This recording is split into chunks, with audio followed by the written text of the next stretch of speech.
हजुर अहिले वर्ल्डमै क्राइसिस चलिरहेको अवस्था छ अमेरिका र इरानको हाई प्रेसरको अवस्था छ पेट्रोलियम पदार्थ देशभरि महँगिएको अवस्था छ अनि नेपाल सरकारले चाहिँ के दिने खोलाको पानी होइन तर सरकारले कहाँबाट कसरी हुन्छ जनताको लागि त गर्नु पर्यो नि त अब सुन्नु न मुहानमै छैन भने जनताको लागि मुहानमा कसरी गएर खोज्ने कसरी ल्याउने भन्ने कुरा त सरकारले एउटा अभिभावकको जस्तै घरमा छोराछोरी भोकै छ भने अभिभावकले कहाँबाट खोजेर हुन्छ ल्याएर गर्नुपर्छ पर्दैन भनेको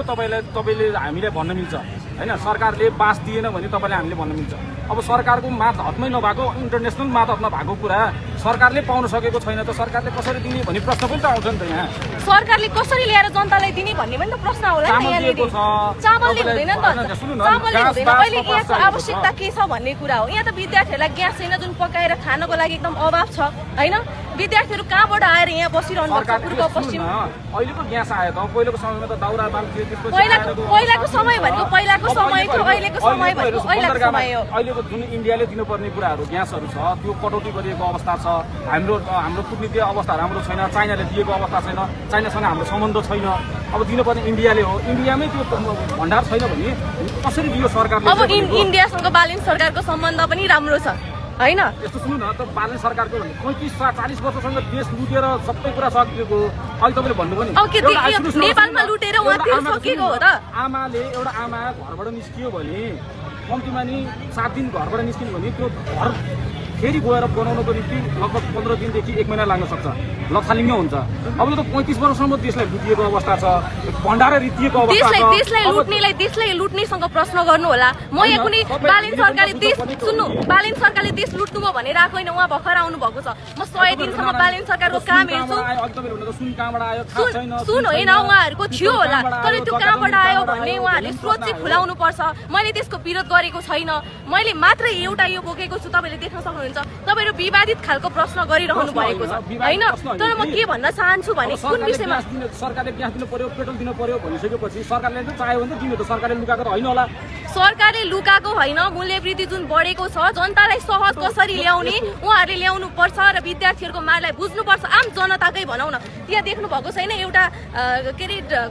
कराई र पन्यौ बोकेर पनि विद्यार्थीहरु त्यहाँ उत्रिरहनु भएको छ अनि विषयहरु बोकेर पनि त्यहाँ विद्यार्थीहरु आइरहनु भएको छ तपाईहरुलाई म के क्वेशन गर्न चाहन्छु भने तपाईहरु पनि अहिले यसरी जुन हामीलाई क्वेशन गरिरहनु भएको छ तपाईहरु पनि क्वेशन गर्ने ठाउँमा नै हुनुहुन्छ बरु सरकारलाई क्वेशन गरौँ सँगै आउनुस् हैन यो विषयमा मैले अरु विषयमा त विरोध गरेको हैन मैले यही जुन मूल्य वृद्धिको विषयमा हो म सरकारले गरेको कामहरु धेरै राम्रो पनि छ र म अरु विषयमा कुनैमा विरोध गर्न उत्रेको हैन म एउटै भनेको विद्यार्थी संगठनको नेता भएको हिसाबले विद्यार्थीको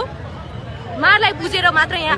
मार पर्यो भने विद्यार्थी संगठन खारेज गर्न लाग्यो त्यसपछि आएर सरकारको बदलामा उक्लिनु भएको हैन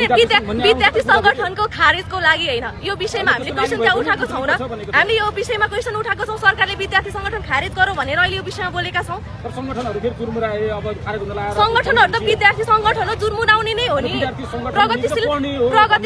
प्रगतिशील विद्यार्थी संगठनहरु जुर्मुराउँछन् के विद्यार्थीको काम पढ्ने मात्र हो विद्यार्थी संगठनमा लागेका मान्छेहरु नपढेको छन् हेर्नु न यही विद्यार्थी संगठनमा भएको मान्छे डाक्टर इन्जिनियर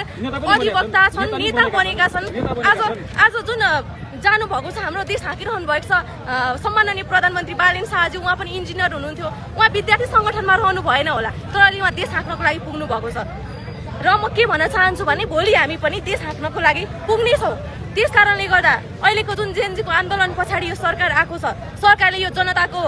भारलाई बुझ्छ भनेर आम जनताले उहाँलाई सुन्नु न आम जनताले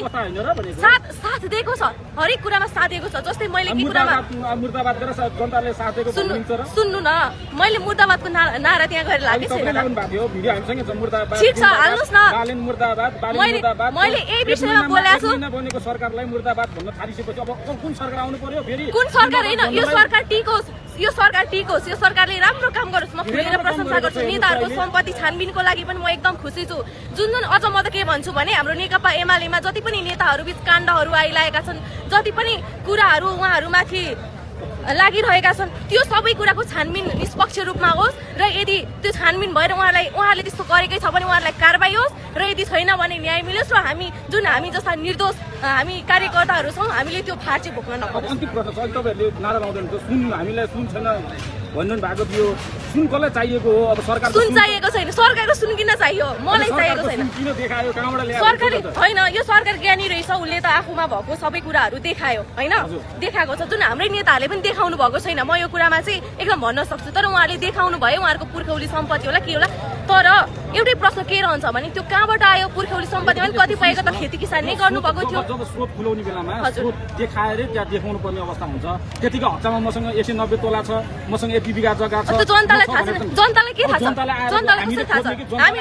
जनताले जब तपाईँ मलाई थाहा छैन त, घरमा आएर मेरो यति जग्गा यति चला हेर्नुहोस् भन्दै हिँड्नु पर्ने अवस्था हुन्छ। त्यो जग्गा हेर्दै हिँड्नुहोस् भन्ने होइन, कसरी हुन्छ कसरी हुन्छ जनतालाई थाहा हुनु पर्यो स्रोत। मैले उहाँहरूको रिस गरेको होइन होस्, जन नेताहरू धनी हुनुभयो भने जन देशमा भ्रष्टाचार हुँदैन र देश विकास हुन्छ भन्ने पक्षमा नै हो। बुझ्नुभयो? अभी मैं गाली नहीं दे सकता, नहीं गाली नहीं देना। फैमिली देखती है, वरना मैं ऐसे गाली दूं, ऐसे गाली दूं ना, जिंदगी भर याद रखें ये बड़े भाई।